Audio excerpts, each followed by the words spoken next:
नमस्कार दोस्तों, आज मैं फिर उपस्थित हुई हूँ आप सबके समक्ष अगले खंड को लेकर के। तो पिछले खंड में हम लोगों ने देखा था कि विजय और मंगल कैसे बातें करते हुए मंगल की वंश के बारे में, मंगल की उत्पत्ति के बारे में बातें करते हैं, भोजपत्र पर लिखा हुआ वो श्लोक पढ़कर। फिर एक दिन यमुना जो है वो सुबह सुबह, जब उषा का समय था, प्रभात का समय था, तो यमुना जो है वो उपवन में फूल चुनने के लिए जाती है।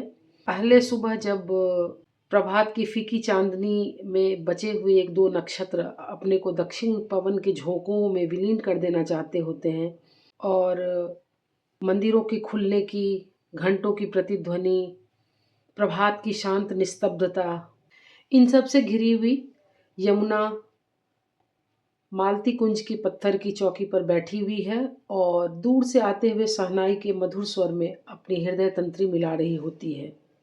सुबह हो रही होती है, संसार अंगड़ाई लेकर आंखें खोल रहा था और यमुना आसमान में उड़ते हुए पक्षियों की चहचहाट को देखकर सोच रही है कि जीवन क्या इतनी प्रसन्नता की वस्तु है, जीवन जीने की इतनी उत्कंठा है, दो दो दाने बीन कर ले आने और जीवन को लंबा करने के लिए इतना उत्साह।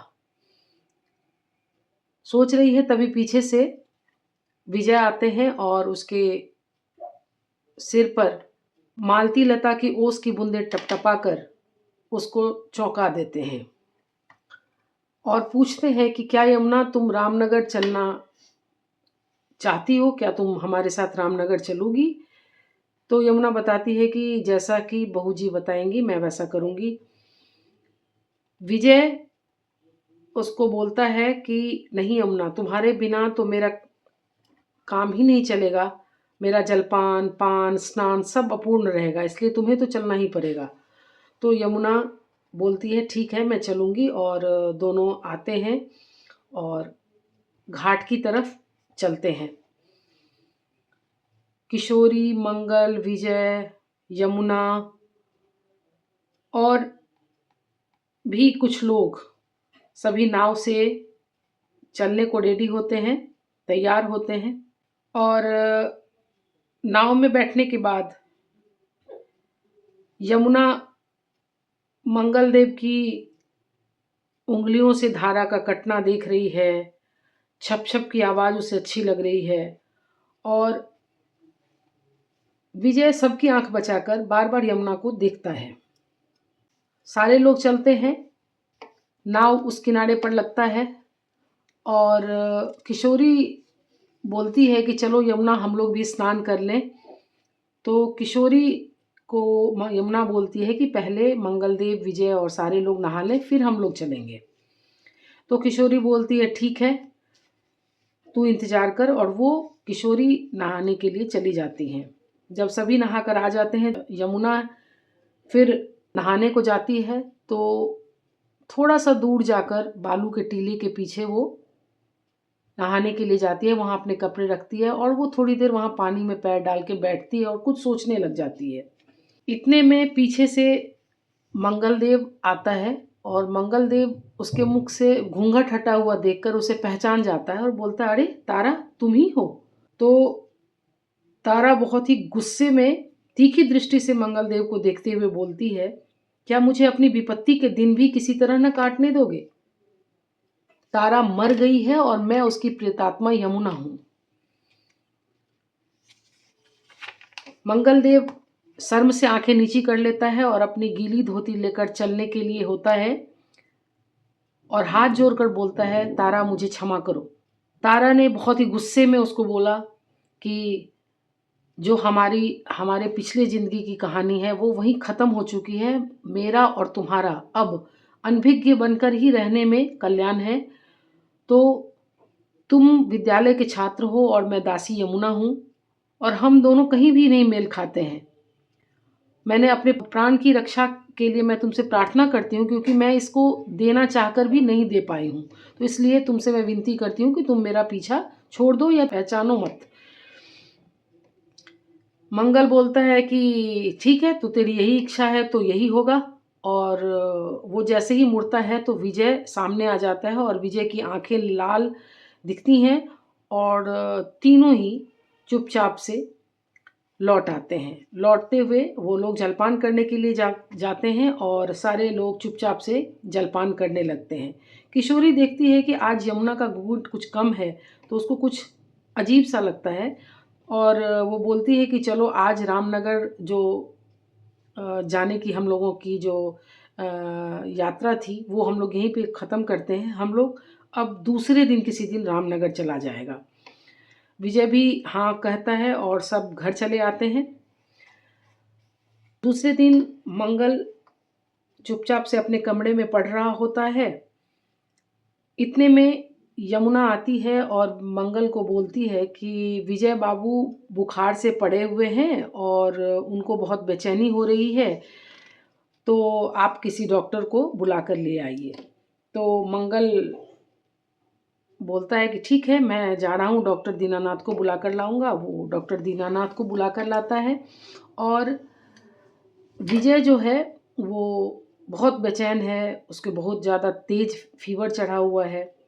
डॉक्टर आते हैं और उसकी जांच करते हैं और मंगल से पूछते हैं कि क्या विजय, ये जो मरीज है, इसको किसी आकस्मिक घटना से कोई दुख तो नहीं हुआ है?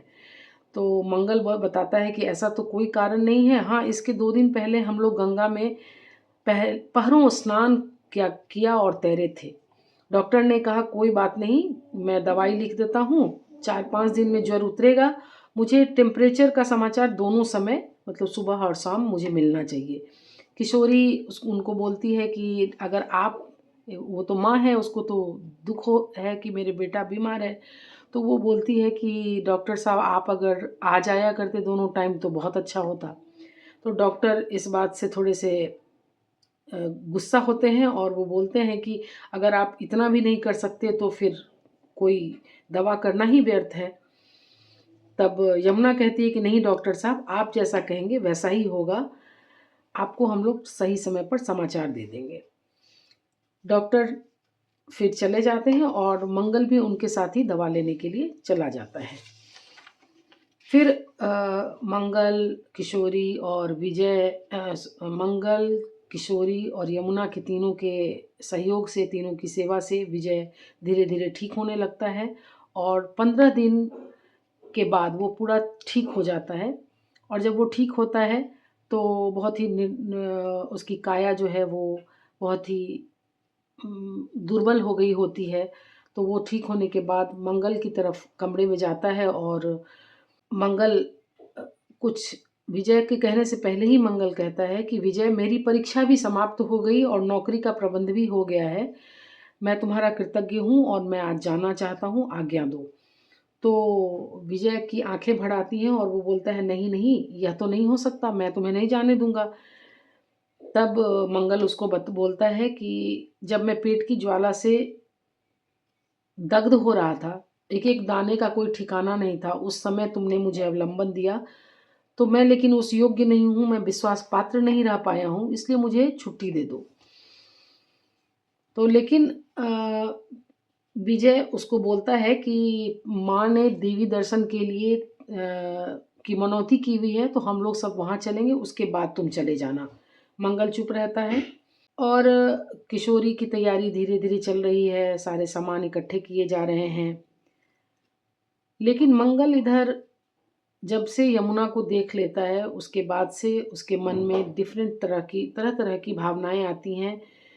वो विजय की सेवा करते हुए यमुना का छवि उसके दिमाग में बार बार आता है और कभी उसे क्रोध होता है, कभी उसे लज्जा आती है, कभी वो हिंसक मनोवृत्ति उसकी जागने लगती है।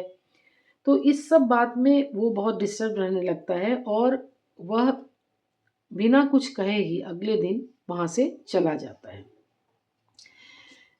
मंगल के चले जाने से विजय को भी बहुत दुख नहीं होता है। हाँ, उसको ऐसा लगता है कि जैसे कोई मन की एक जो साध थी, मन की जो एक इच्छा थी, वो भगवान ने सुन ली और वो मेरा जो काम था वो अपने आप हो गया।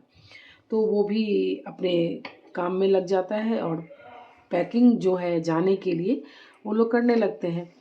तो और यमुना जो है और मनोयोग से विजय की सेवा में लग जाती है और विजय के और किशोरी के हर एक काम का जो हिसाब किताब है वो यमुना करने लगती है।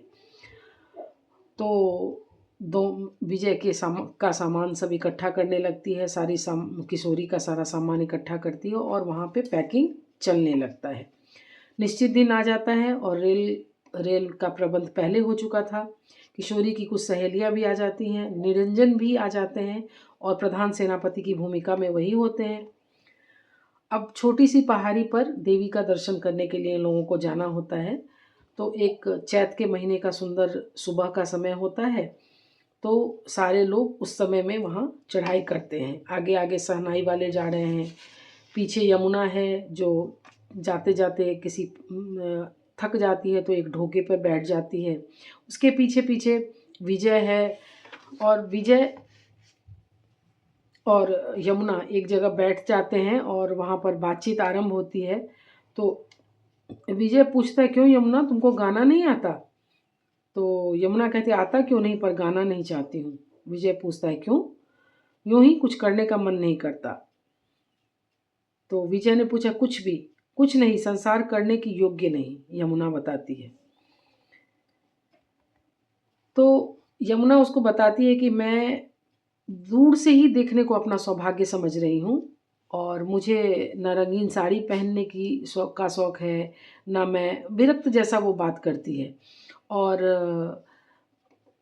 वो बोलता है विजय कि तुमने तो आज रंगीन साड़ी पहनी है, बड़ी सुंदर लगती है। तो वो बोलती है कि विजय बाबू, जो मिला है वही पहना है, और थोड़ी विरक्ति सी भाव दिखाती है। तो विजय ने भी वहाँ पर बात बदली है और दोनों में एक बहुत ही निकटता बढ़ती जाती है। उसके बाद दोनों में निकटता बढ़ती जाती है और विजय बोलता है कि तुमने मेरी सारी आवश्यकताओं का ध्यान रखा है, मुझे एक और चीज़ चाहिए। तो यमुना पूछती है कि क्या चाहिए? तो वो बोलता है कि बड़े विस्मय के भाव से यमुना उसके चेहरे की तरफ देखने लगती है। तो बोलता है कि मुझे प्यास लगी है, मुझे पानी चाहिए। तो यमुना जो है वो बैग से एक छोटी सी चांदी की का लुटिया निकालती है और जाती है और पीछे कहीं से तालाब से पानी लेकर आती है। तो विजय पूछता है कि इस निर्जन पहाड़ी पे तुमको ये पानी कहाँ से मिल गया? तो यमुना बोलती है कि पास में ही एक कुंड है और उसी कुंड से मैं ये पानी लेकर आई हूँ। तो फिर यमुना उसको दिखाने ले जाती है कुंड को, और यमुना वहाँ पे बोलती है कि यहाँ पर एक आदमी बोल रहा था कि यह कुंड जाड़ा गर्मी बरसात कभी भी पानी से बराबर भरा रहता है, खाली नहीं रहता है, इसलिए इसको विंध्यवासिनी देवी से कम नहीं माना जाता है यहाँ पर इस देवी माँ को। तो तो विजय बड़े आश्चर्य से बोलता है कि अरे वाह, इतनी पहाड़ी के ऊपर भी यह जल कुंड सचमुच अद्भुत है, परंतु मैंने और भी ऐसे कुंड देखे हैं जिसमें कितने ही जल पिए वो बढ़ा ही रहता है। तो यमुना पूछती है, कहाँ पर विजय बाबू? तो विजय बड़े साहित्यिक अंदाज में बोलता है कि सुंदरी का में रूप का कूप। तो यमुना बहुत गुस्से में आती है और बोलती है, आजकल साहित्य का ज्ञान बढ़ा हुआ देखती हूँ आपका, और उसको बहुत झिड़क देती है और दोनों आगे चले आते हैं।